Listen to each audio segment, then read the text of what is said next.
Baik, Assalamualaikum warahmatullahi wabarakatuh. Saya di sini akan mempresentasikan mengenai UAS Desain Sistem Perpipaan Bangunan Komersial Satu Lantai. Sebelumnya perkenalkan, nama saya Zumratul Hamidah, Prodi Teknik Lingkungan Universitas Nahdlatul Ulama Sidoarjo. Untuk mengenai desain perpipaan bangunan komersial satu lantai, gambaran umum bangunan, jenis bangunannya komersial sederhana dengan jumlah lantai satu lantai, fasilitas seperti gambar di sini ada 5 kamar mandi, 1 dapur dan 1 ruang cuci atau laundry. Kemudian untuk jaringan pipa ada pipa air bersih yang berwarna biru. Pipa ini menyalurkan air bersih ke semua fitur. Pipa air kotor yang berwarna coklat untuk mengumpulkan air limbah dari toilet, wastafel, shower, dan mesin cuci. Kemudian pipa fan untuk memastikan aliran udara yang tepat untuk mencegah siphoning dan bau.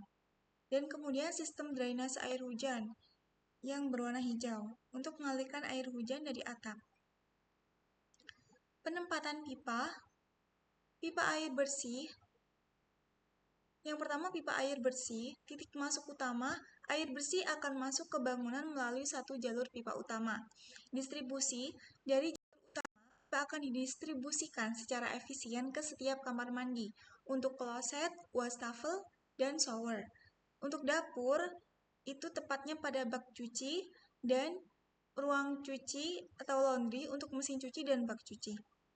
Kontrolnya, penempatan stopcock atau ball valve akan dipertimbangkan pada setiap cabang utama menuju area fungsional, kamar mandi, dapur, laundry untuk memudahkan isolasi saat perawatan atau perbaikan. Pipa kotor, pengumpulan lokal setiap fixture, kloset, wastafel, shower, bak cuci dapur, dan mesin cuci akan memiliki pipa pembuangan sendiri. Jalur utama, pipa-pipa pembuangan kecil ini akan bergabung ke pipa pengumpul air kotor utama yang lebih besar. Biasanya dipasang di bawah lantai dengan kemiringan yang memadai, umumnya 1-2% dari lantai, untuk memastikan aliran gravitasi dengan lancar.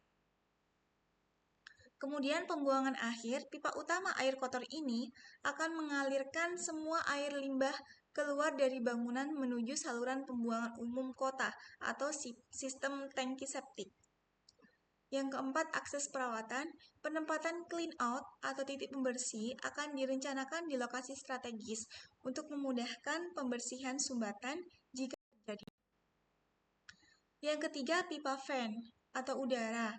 Pencegahan sistem fan akan dirancang untuk mencegah siphoning atau penyedotan air dari perangkap bau atau trap, dan back pressure, tekanan balik dalam sistem drainase.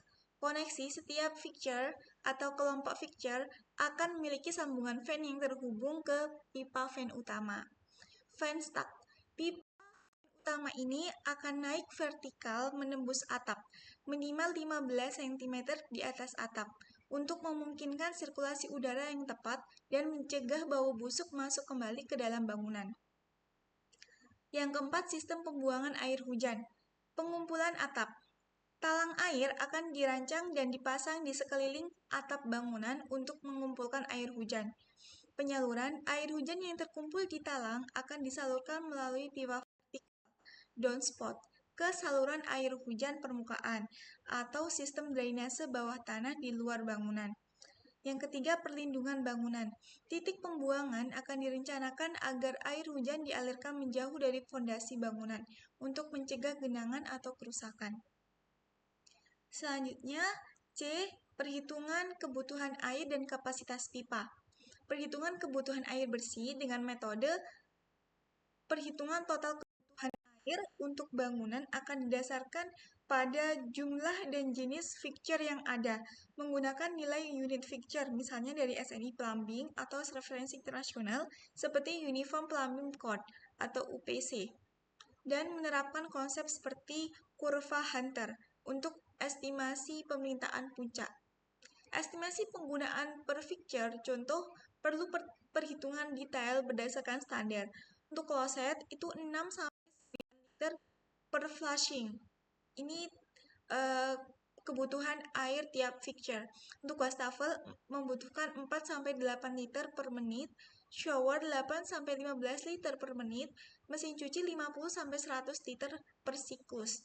Total kebutuhan air harian bangunan akan dihitung, dan dari sini akan diestimasi kebutuhan puncak per jam atau per menit untuk menentukan ukuran pipa supply utama dan tekanan yang dibutuhkan.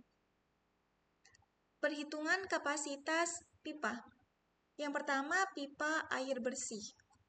Penentuan diameter. Ukuran diameter pipa air bersih akan ditentukan berdasarkan laju aliran yang dibutuhkan, liter per detik atau GPM. Dan kecepatan aliran air yang diizinkan, umumnya antara 0,6 sampai 3 meter per second.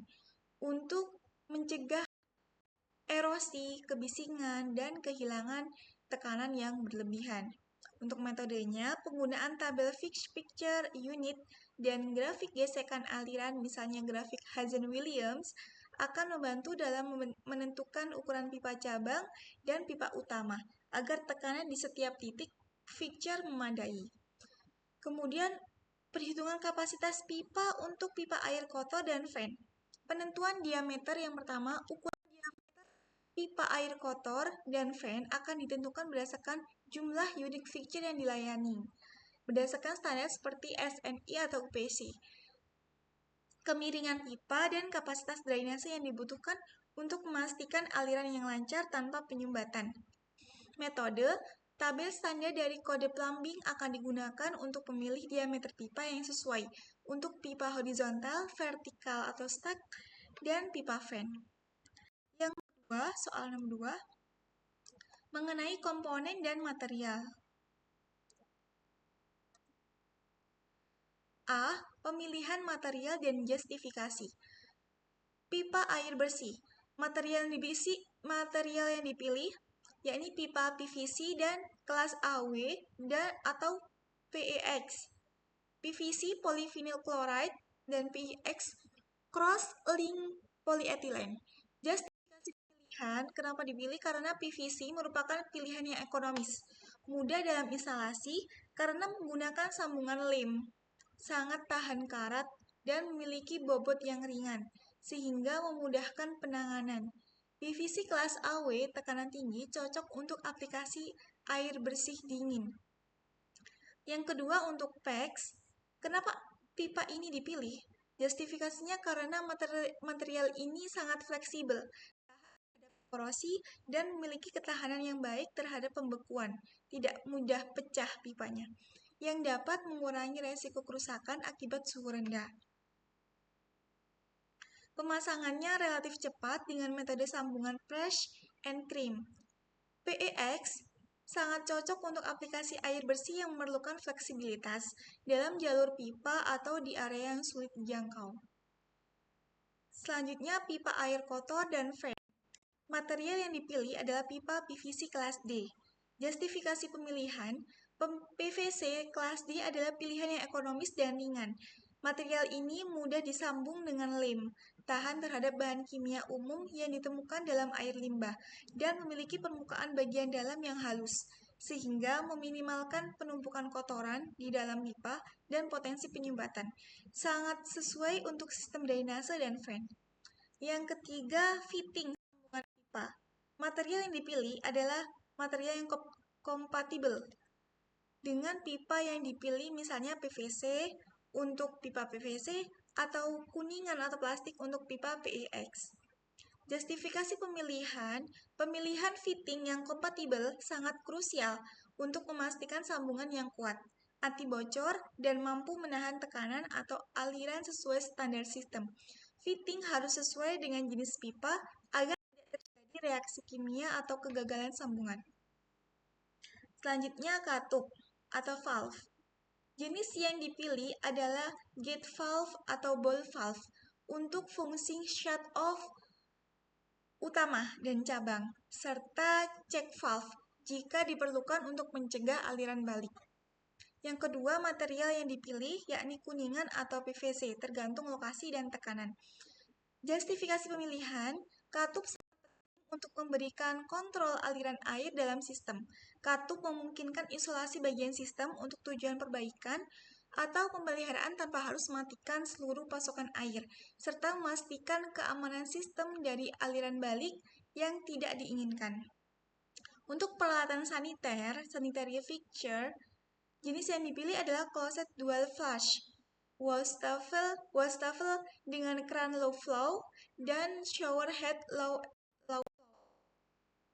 Justifikasi pemilihan peralatan saniter yang hemat air bertujuan untuk memaksimalkan efisiensi penggunaan air dan secara signifikan mengurangi volume air limbah yang dihasilkan, sehingga mendukung upaya konservasi air. Yang B ini adalah daftar komponen dan material yang digunakan beserta spesifikasinya. Untuk yang pertama, komponen pipa air bersih, yakni terdiri dari pipa PVC AW, tipe AW, dan pipa PEX. Ini opsional. Dengan spesifikasi pipa PVC diameter setengah inci, 3/4 inci, dan 1 inci, sama dengan pipa PEX. Fungsi utama dari pipa PVC, distribusi air bersih ke seluruh fixture. Untuk pipa PEX, aliran distribusi air bersih yang fleksibel. Yang kedua, pipa air kotor dan fan. Dengan material pipa PVC-D, diameter 1,5 inci, 2 inci, 3 inci, dan 4 inci. Fungsinya untuk saluran pembuangan air kotor dan ventilasi. Yang ketiga, fitting pipa. Ada beberapa komponen material, yakni elbow PVC, T-PVC, reducer PVC, coupling PVC, dengan spesifikasi berbagai ukuran sesuai diameter pipa. Fungsi utama elbow PVC mengubah arah aliran air. Fungsi dari T-PVC membuat percabangan aliran pipa. Untuk reducer PVC yakni mengubah diameter pipa, dan coupling PVC untuk menyambung dua ujung pipa. Kemudian komponen perekat menggunakan lem PVC. Jika menggunakan PVC itu dilekatkan dengan lem pipa khusus untuk sambungan pipa PVC. Fungsinya merekatkan sambungan pipa dan fitting PVC. Untuk katup atau valve itu bisa menggunakan 3 material ini: ball valve, gate valve, dan check valve. Ini opsional. Bahannya sama-sama dari kuningan atau PVC. Diameter sesuai kebutuhan. Untuk ball dan gate valve itu bisa diameter 3/4 inci dan 1 inci. Ball valve berfungsi untuk katup penghenti aliran cepat. Gate valve katup penghenti aliran utama atau zona. Check valve untuk mencegah aliran balik air.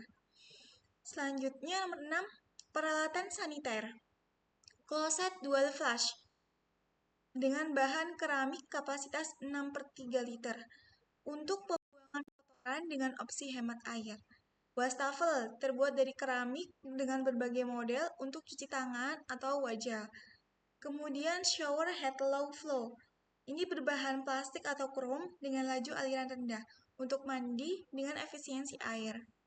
Keran wastafel terbuat dari kuningan atau stainless steel low flow untuk pengontrol aliran air pada wastafel.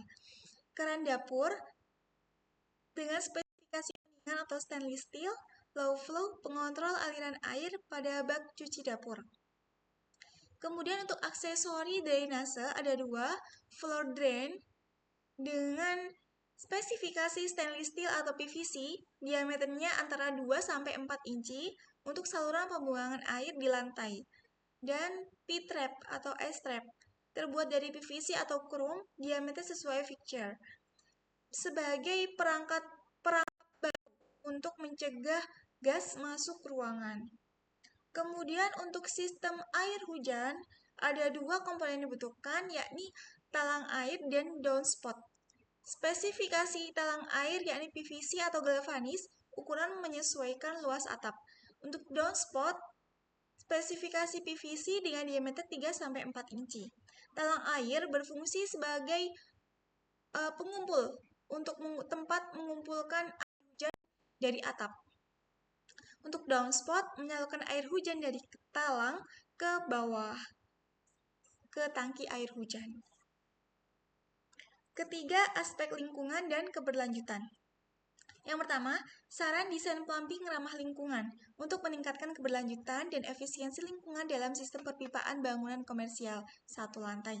Disarankan untuk mengimplementasikan yang pertama, sistem daur ulang air, maksudnya grey water, untuk flushing closet.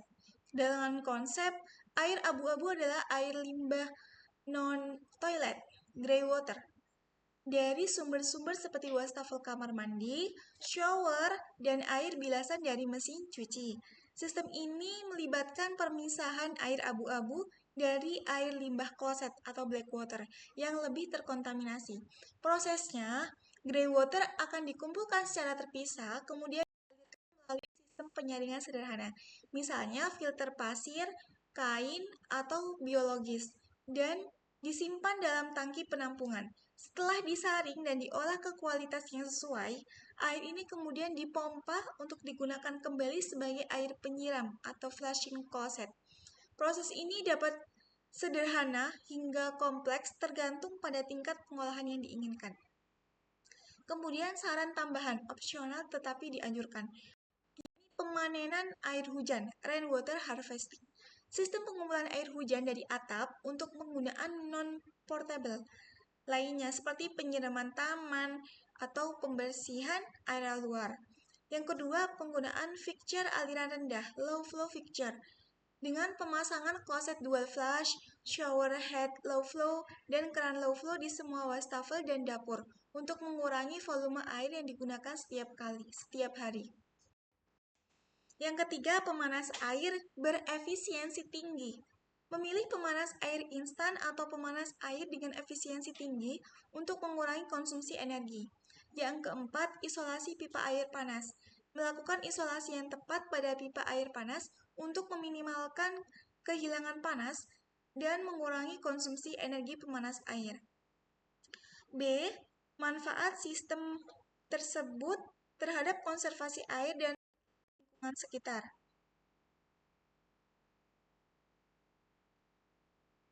Penerapan sistem plumbing yang ramah lingkungan ini khususnya yakni daur ulang grey water memiliki manfaat yang signifikan. Yang pertama, konservasi air bersih yang signifikan. Dengan mendaur ulang air grey water untuk flushing closet, penggunaan air bersih atau potable yang berasal dari sumber daya alam, sumur atau PDAM dapat berkurang secara Flushing closet merupakan salah satu penggunaan air terbesar di bangunan komersial, sehingga penghematan di area ini akan sangat berdampak. Ini membantu menjaga ketersediaan sumber daya air, terutama di daerah yang rentan terhadap kelangkaan air atau pada saat musim kemarau. Yang kedua, pengurangan beban pada sistem pengolahan limbah. Pertama, mengurangi volume total air limbah yang masuk ke sistem pengolahan atau IPAL kota atau tangki septik di lokasi. Dengan demikian, beban kerja pada fasilitas pengolahan limbah berkurang yang dapat memperpanjang umur sistem, mengurangi biaya operasional, dan menunda kebutuhan untuk memperluas infrastruktur pengolahan. Yang kedua, mengurangi resiko kelebihan beban sistem drainase saat puncak penggunaan. Manfaat yang ketiga, mengurangi dampak lingkungan. Kenapa? Meminimalkan pembuangan air limbah yang diolah sebagian atau tidak diolah ke badan air alami, sehingga mengurangi potensi pencemaran air dan kerusakan ekosistem akuatik. Selanjutnya, mengurangi jejak ekologis bangunan dengan mempromosikan praktik penggunaan air yang lebih berkelanjutan.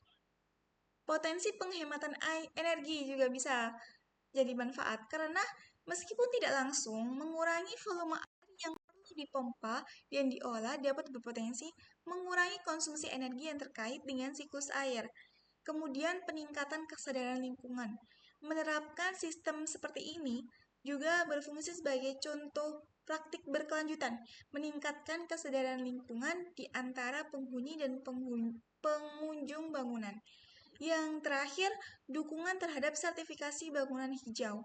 Implementasi sistem hemat air seperti daur ulang water dapat berkontribusi pada pencapaian sertifikasi bangunan hijau.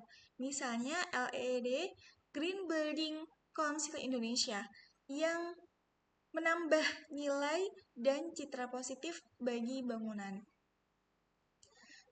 Sekian yang dapat saya sampaikan, semoga bermanfaat.